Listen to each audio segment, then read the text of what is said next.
আসসালামু আলাইকুম প্রিয় দর্শক, আমি মঞ্চে আলোচনা। আজ আমাদের অতিথি হিসেবে আছেন আমাদের সাবেক পররাষ্ট্রমন্ত্রীর কাছে নাকি আপনার রজার খলিল উনি ফোন দিয়েছেন। তো ফোনটা কেন দিয়েছেন এটা নিয়ে হঠাৎ করে যখন ফেসবুকে একটা ছোট্ট দিলাম যে রজার খলিল মোমেন সাহেবকে ফোন দিয়ে অনেক বুদ্ধিজীবী ঝাঁপাইয়া পড়ছেন, ভাই এটা গোপন কথা, ওই কথা সেই কথা। তো কথা হচ্ছে যে এইসব মাথা মোটা বুদ্ধিজীবী এরা বুঝেই নেই, এরা মনে করছে যে রজার খলিল মোমেন সাহেবরে ফোন দিচ্ছেন মানে হচ্ছে যে এই আওয়ামী লীগের মনে হয় রাস্তায় আনার জন্য বা আওয়ামী লীগের নিষেধাজ্ঞা তুলে ক্ষমতা দিয়ে দেওয়ার জন্য রজার খলিল ফোন করছেন। এই ধরনের বুদ্ধি এদের। মূলত এটা ব্রেক করেছেন একজন ভারতীয় সাংবাদিক, এবং উনি যা বলেছেন এগুলোর বিষয়ে আলোচনা করব, এবং কিন্তু কেন ফোন দিতে পারেন সেই বিষয়টা আপনাদেরকে একটু জানাই আমি। এটা হচ্ছে যে আপনারা যারা পেপার পত্রিকা পড়েন বা নিউজগুলো দেখেন তারা সকলেই জানেন যে জাতিসংঘের সাধারণ পরিষদের 81তম অধিবেশনে সভাপতি পদে বাংলাদেশের প্রার্থী। বাংলাদেশ হচ্ছে যে 81তম অধিবেশনের সভাপতি হবে, মানে 193টা দেশের যে হয় জাতিসংঘের, এটার সভাপতি পদে পদপ্রার্থী। সুতরাং এই পদপ্রার্থী যখন হয়েছেন তখন এখানে বাংলাদেশের পক্ষ থেকে পদপ্রার্থী হলে সেখানে প্রেসিডেন্ট যদি নির্বাচিত হন, বাংলাদেশ বা স্থায়ী পরিষদের মেম্বার হন কোনো কিছু একটা, সেটাতে সব দেশের সমর্থন লাগবে। মিনিমাম ভোটাভুটি হইলে আপনার ধরেন 60-70% ভোট লাগবে, সেই ভোটে যা হইতে পারে। তো এইটা হইতে গেলে এখন বাংলাদেশ তো চেষ্টা করতেছে গত 2 মাস ধরে, তারেক জিয়া আসার পর থেকে এটা প্রচন্ড চেষ্টা চলতেছে, মানে ফেব্রুয়ারি মাস থেকে এটা চেষ্টা চলতেছে রজার খলিল জাতিসংঘের এই 81তম অধিবেশনে সভাপতি পদটা যাতে পায়, এতে বাংলাদেশের সম্মান উজ্জ্বল হয়। এখন এইটাতে এরা তদবির করে অলরেডি ওনারা একটা কথা বলেছেন খলিল তারা, যে ওআইসি ভুক্ত দেশ যেগুলো আছে এর মধ্যে সৌদি আরব এবং বাহরাইন, আরব আমিরাত, 3-4টা দেশ নাকি ওনাদেরকে কনফার্ম করছে যে ওনাদের পক্ষে মানে বাংলাদেশের পক্ষে ওরা থাকবে এবং বাংলাদেশের পক্ষে ওরা ভোট দিবে।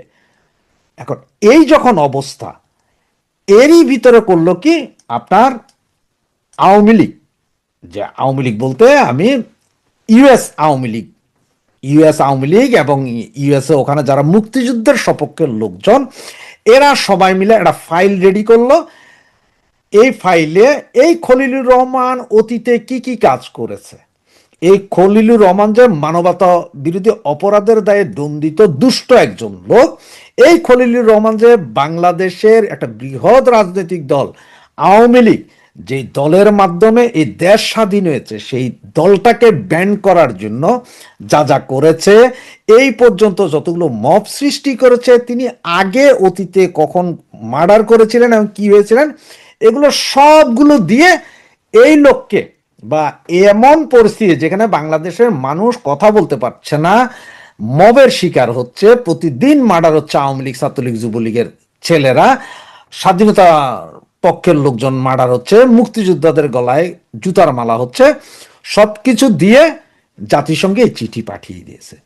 এইটা যখন জাতিসংঘকে পাঠাইলো, জাতিসংঘ পাইলো, এরপরে 193টা দেশের সমস্ত রাষ্ট্রপ্রধানদের কাছে, অ্যাম্বাসেডরদের কাছে এই চিঠি পাঠানো হয়েছে।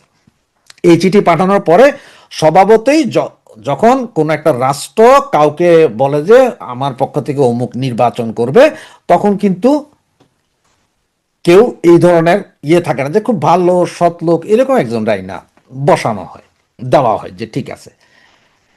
এখন ওনার বিরুদ্ধে যখন পড়ছে, এখন সবাই একটু কানাঘুষা শুরু হয়ে গেছে, আরে কি হইলো, আরে কি হইলো, আরে কি হইলো। এখন একদম ফাইলিং করে কতজন ছেলে মারা গেছে, কি কি আকাম করছেন, কি কি দুর্নীতি করছেন, ইন্টিম গভর্নমেন্ট থেকে উনি কি কি করছেন, একদম সব বিস্তারিত দিচ্ছেন।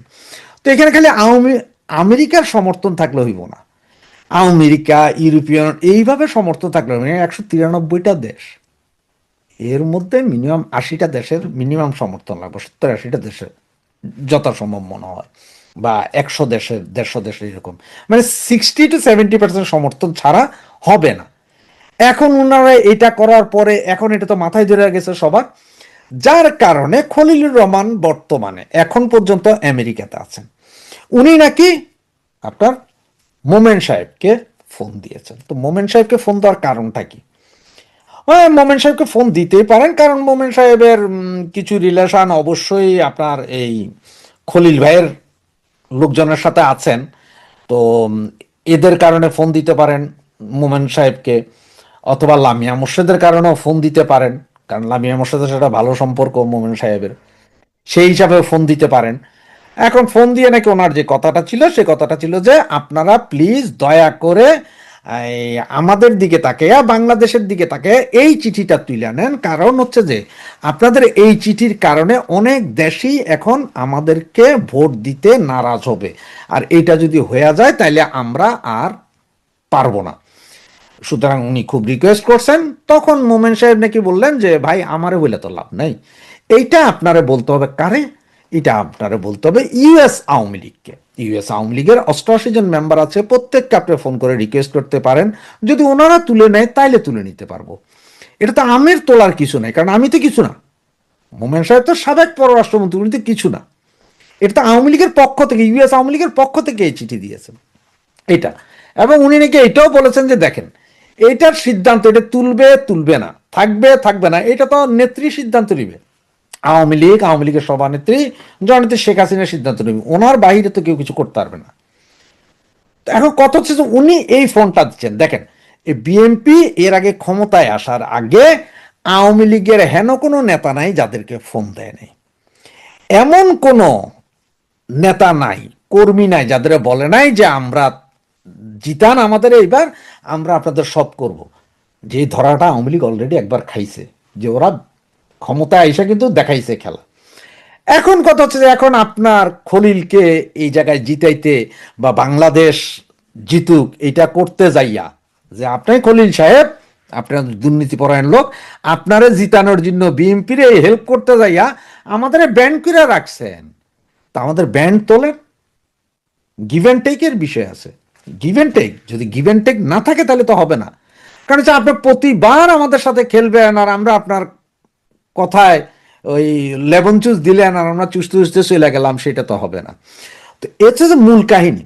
মূল কাহিনী হচ্ছে জাতিসংঘের 81তম অধিবেশনের ওনারা প্রেসিডেন্ট পদপ্রার্থী, সেইটা যাতে রক্ষা হয় তার কারণেই ওনারা এখন ফোনালাপ যে এটা তুলে নেন।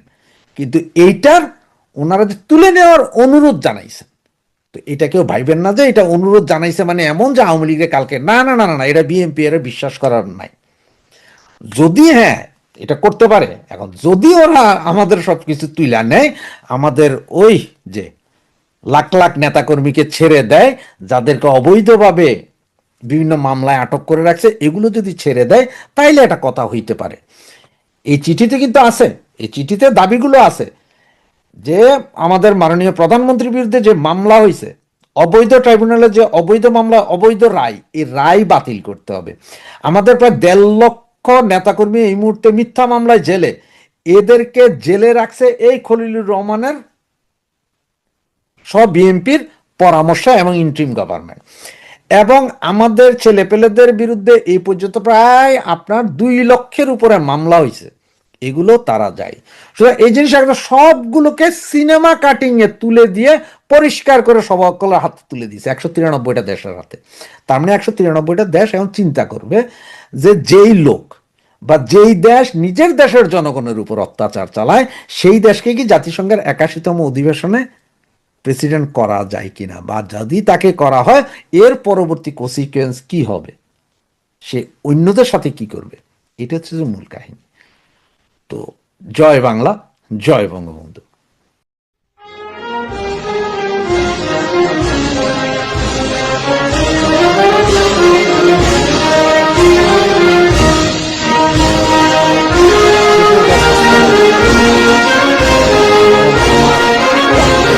ভাই, বড় ভাই, বড় বোন, ছোট বোন, মুরব্বীগণ, আপনাদের সকলকে আমি আমার প্রাণঢাল অভিনন্দন এবং শুভেচ্ছা জানাই। কৃতজ্ঞতা প্রকাশ করি সার্বক্ষণিক আমার পাশে থাকার জন্য। তবে আজকে আপনাদেরকে আবার রিকোয়েস্ট করব, হাত জোর করে রিকোয়েস্ট করবো যে ভিডিওটা সর্বোচ্চ শেয়ার করার ব্যবস্থা করুন, সর্বোচ্চ লাইক, সর্বোচ্চ কমেন্টসের ব্যবস্থা করুন। কারণ এই ভিডিওটা, আজকের এই ভিডিওটা সব জায়গায় যাওয়া উচিত, সবার কাছে যাওয়া উচিত। আপনার আজকে যে গতকাল সারা দিন আপনারা কি দেখেছেন যে আওয়ামী লীগের নিষেধাজ্ঞা, সংসদীয় কমিটিতে গিয়ে সংসদে 300 জন পোলিও আক্রান্ত এমপির কথাবার্তা ছাড়াই পাশ হয়ে গেছে। মানে যেই মাত্র বিলটা তুলেছে সেই মাত্রই 300 জন পোলিও আক্রান্ত রোগী করে পাশ করে দিয়েছে। তো এতে আমাদের কি ছেঁড়া গেল? গেল কিছু? আপনাদের বারবার বলছিলাম আমি যে আপনারা যত যাই ভাবেন, এ তারেক রহমান আপনাদের ভাই রাজনীতি করার সুযোগ ও দিবে না, ওরা সর্বশক্তি প্রয়োগ করবে। এই যে গতকালকে হইছে, আজকে দেখেন, আগামীকাল দেখেন, আরো এক সপ্তাহ দেখেন, প্রতিদিনই বিভিন্ন জায়গা থেকে শুনতে পারবেন যে ফেসবুকে পোস্ট দেওয়ার কারণে আপনার বাড়ি আক্রান্ত হয়েছে, অমুকের বাড়িতে হামলা চালাইছে ফেসবুকে জয় বাংলা লেখার কারণে, আওয়ামী লীগ লেখার কারণে। এগুলো চলতে থাকবে, কারণ এইটা ওরা করবেই।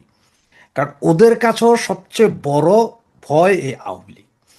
জামাতের কাছে, এনসিপির কাছে, বিএনপির কাছে, অবশ্য তিনোটা একই দল, কিন্তু এদের কাছে সবচেয়ে বড় ভয় কি? সেটা হচ্ছে আওয়ামী লীগ। আওয়ামী লীগ এদের কাছে সবচেয়ে বড় ভয়। তো এবার আমরা কি করব? আমি আপনাদেরকে গত পরশু দিনে একটা ভিডিওতে বলেছিলাম যে নিষেধাজ্ঞা দেওয়ার পর হয়তো আমাদের মাননীয় সাবেক প্রধানমন্ত্রী, আমাদের জননেত্রী শেখ হাসিনা হয়তো হঠাৎ করে এসে হয়তো ঘুম থেকে উঠে দেখবেন যে 2 মিনিটের একটা ভিডিও ভাষণ সরাসরি ওনার ফেস দেখায় বলে দিচ্ছেন যে রাস্তায় নামো। সেই সময় খুবই সন্নিকটে, যে কোনো সময় যে কোনো কিছু ঘটবে। এটার জন্য আমার ছাত্রলীগ, যুবলীগ, স্বেচ্ছাসেবক লীগ, আওয়ামী লীগের ভাই বোন আপনাদের প্রস্তুতি নিয়ে রাখতে হবে, এবং সর্বোচ্চ প্রস্তুতি নিয়ে রাখতে হবে। একটা কথা মনে রেখেন, 96 সালের 15 ফেব্রুয়ারি ইলেকশনের পরে আমরা শক্তি প্রদর্শন করেই জনগণকে সাথে নিয়েই খালেদা জিয়াকে নির্বাচন করাতে বাধ্য করেছিলাম তত্ত্বাবধায়ক সরকারের দিয়ে। 2006 সালের সেই লগি বইটা মনে আছে? ওয়ান ডে, মানে একদিনে 6-7 ঘন্টার ভিতরে আমরা খালেদা জিয়ার পদত্যাগ করতে বাধ্য করেছিলাম। সুতরাং এইবারও আমরা এমন কোনো একটা ঘটনা ঘটবে যেটা তাদেরকে আবারও ভাবতে চিন্তা করতে হবে। আপনারা যদি ভয় পান, আপনারা অনেকের সাথে আমার কথা হয়েছিল, অনেকে ভয় পাচ্ছিলেন, অনেক ভাইরা বলছে ভাই আমাদের তো নিষেধাজ্ঞা আছে, আমরা কিভাবে মিছিল করব। ওরে ভাই, আমি তখনও বলছিলাম, এখনো বলি, ওই যে ভয়, এই ভয়েই আমাদের শেষ করে দিবে। আর নিষেধাজ্ঞা এবার দেখলেন তো, এতদিন তো নুনুসিও সরকার উনি করে রেখেছিলেন, আর এবার সংসদীয়ভাবে বিএনপি করছেন। যারা বিএনপিকে মনে করেছেন যে বিএনপি আসলে আপনাদের কোলে তুলে চুম্মা দিবে, তারা একদম সাইজ করে দিছে। সুতরাং এখন আর ভয়ের কিছু নাই। কারণ হচ্ছে যে আপনি আওয়ামী লীগ করেন চাই না করেন, মানে করেন চাই না করেন বলতে, আপনি যদি কোনো কমিটিতেও না থাকেন তারপরও আওয়ামী লীগ সমর্থন করেন, আপনি আওয়ামী লীগ এই জন্যও পিড়াবে আপনারে, এই জন্যই মারবে। ওদের সামনে ইলেকশন আছে, জেলা, উপজেলা, সিটি কর্পোরেশন। আপনি মনে করেন না যে আপনি, ভাই আমি তো আওয়ামী লীগের কমিটিতে ছিলাম না, আমি এমনি যাই ভোট দিতাম, আওয়ামী লীগের পোলাপানের লোকে আড্ডা দিতাম, তাই বলে আপনার বাচ্চা যাবেন না, না না, আপনার মুরগি চুরির মামলা এলেও ঢুকাই ফেলাবে। সুতরাং এখন আর ওই যে পালাই থাকার সময় না যে ভাই আমরা পালাই আছি, আমরা দুঃখে আছি, কষ্টে আছি, পয়সা নাই, না না না। এখন পালাই থাকার চেয়ে তার সাথে জয় বাংলা স্লোগান দিয়ে জেলখানায় ঢুকে যাওয়া ভালো। কারণ জেলখানায় এখন লাখ লাখ আমাদের নেতাকর্মী আছে। 75-এর 15ই আগস্টের পরে 4.5 লাখ, প্রায় 4,65,000 নেতাকর্মী জেলে ছিল। এরা বেরিয়ে আসছে, 2-3 বছর লাগছে বেরিয়ে আসছে। ঠিক এখনো প্রায় আমাদের লাখখানিকের উপরে নেতাকর্মী আছে, এবং আরও যদি 2-4-5 লাখ আমরা ঢুইকা যাই এখন, আমরাও বেরিয়ে আসবো। হয়তো 6 মাস 1 বছর লাগবে।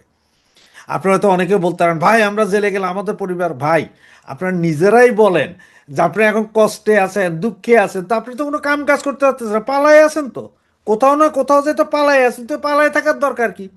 তার সাথে জয় বাংলা বলে আগে বারো দুইটা জায়গা জেলখানায়, অসুবিধা কি? এতে কি আমাদের কি খুব বেশি কিছু ছেড়া যাবে? পালাইয়া থাইকা যে অবস্থা, কোনো কাজ করতে পারতেছেন না, আমার ভাই বন্ধুরা বলছি কাজ করতে পারতেছেন না, ঘরবন্দি হয়ে আছেন। তো ঘরবন্দি থাকা আর জেলবন্দি থাকা একই কথা, সেম কথা। আপনারা ওই যে বিভিন্ন নেতা অমুক ভাইয়ের কথা চিন্তা না করে একমাত্র শেখ হাসিনার কথা চিন্তা করেন, মনে করেন যে এইটা আমাদের শেষ লড়াই, জীবনের জীবনের শেষ লড়াই, এই লড়াইয়ে জিততে হবে, এই লড়াইটাতে আমাদের জিততে হবে। তবে আজকে ব্যান করে দেওয়াতে আমি কিন্তু কোনো দুঃখ পাই না, আমার কাছে খুব মজা লাগছে এবং খুব আনন্দিত আমি। তার কারণ এই ব্যান করে দেওয়ার পরে এখন যে হাইব্রিড আছে তার থেকে অনেক হাইব্রিড এখন সরে যাবে, অনেক হাইব্রিড পালাবে। আর এই ব্যান করে দেওয়ার পরে আমার কাছে কি জানেন, আমার কাছে না, আমার সমবয়সী আমার ভাই বোন আত্মীয় স্বজন বন্ধু বান্ধব এদের কাছে আজকে একটা মজা লাগছে।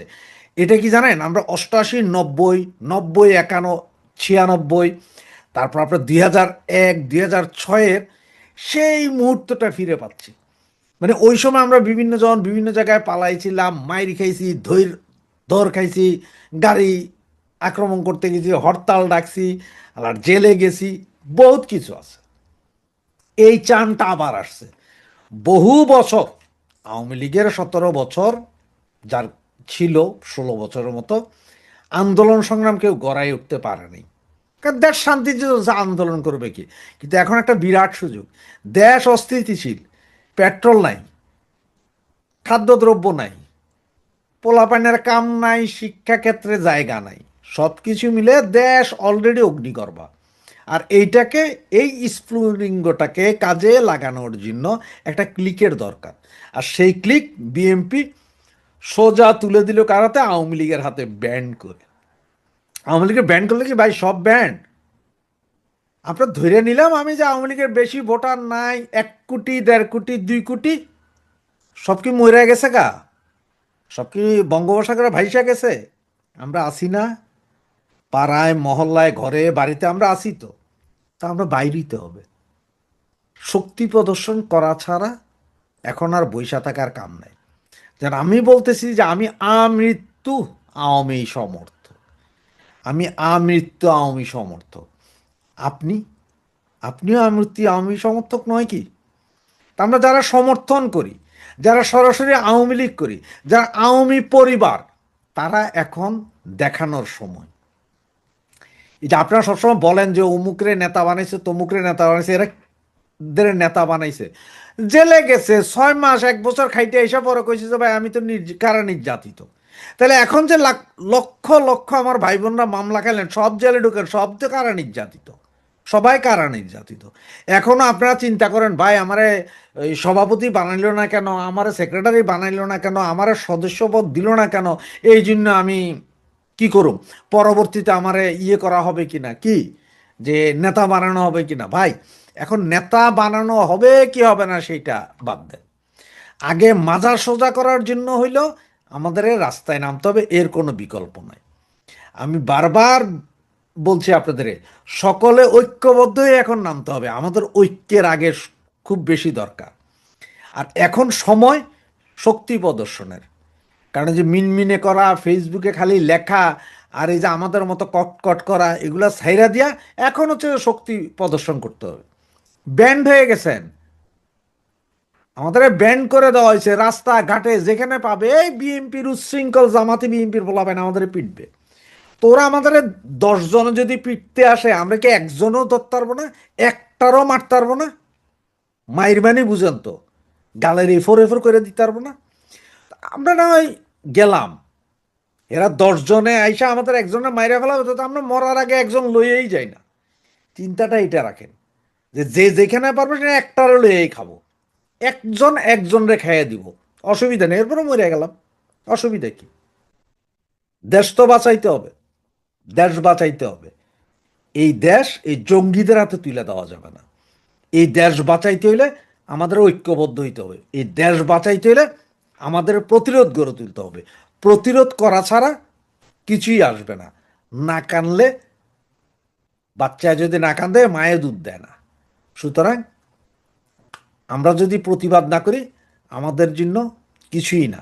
আর এসব নিষেধাজ্ঞা ফিষেধাজ্ঞা মানি না। অবৈধ সরকার, চুক্তিভিত্তিক সরকার, সে আমাদের এই নিষেধাজ্ঞায় কি দিল আর কি গেল সেটা কোনো দরকার আছে? সর্বাত্মক অসহযোগিতা করতে হবে এই সরকারের সাথে, সর্বাত্মক। আপনি আগে যদি যা চিন্তা করছেন এখন আর চিন্তার দরকার নেই। সর্বাত্মক অসহযোগিতা, যে যেখানে যে অবস্থায় যেখানে পারেন সেইখানেই শুরু হোক, শুরু হোক ধোলাই, বাকি বলবে কলাই। এটাই মনে রাখেন।